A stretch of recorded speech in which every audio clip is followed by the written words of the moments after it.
नमस्कार, मैं गायक विश्वनाथ पाल भोजपुरिया संगम बिहार नई दिल्ली से। इस समय मैं आर.के.पुरम मेन रोड पे खड़ा हूँ अपने गाने की प्रस्तुति देने और एक निर्गुण गीत प्रस्तुत है। हमें आशा नहीं बल्कि पूर्ण विश्वास है हमारी गीत को जो सुनेंगे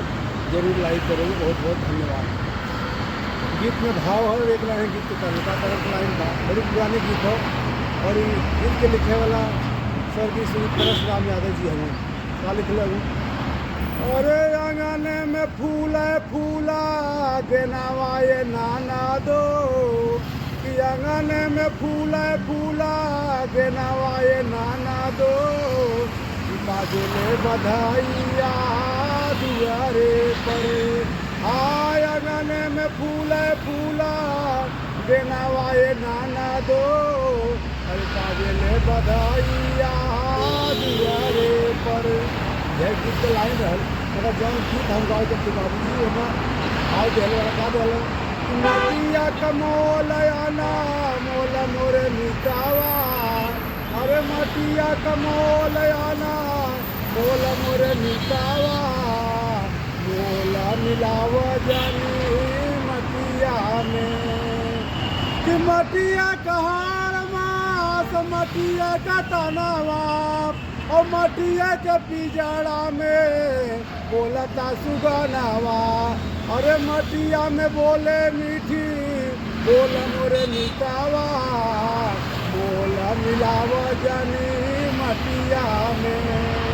कि मटिया में माया मिले और मटिया से सकती कि मटिया का देवी देवल मटिया में भगती अरे मटिया से होला मेला चोल मोरे मिटावा बोला मिलाव जानी मटिया में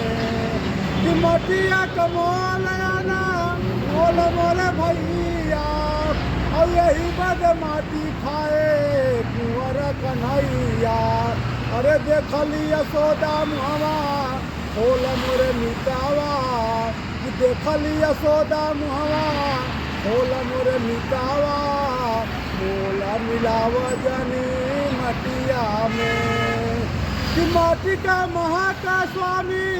जदू जी बताए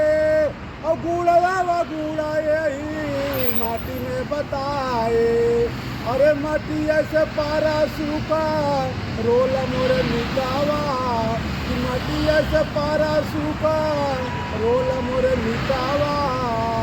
बोला मिलाव जानी मटिया में मटिया से पारा सूखा रोल मोरे मिटावा बोला मिलाव जानी मटिया में। जय श्री राधे राधे।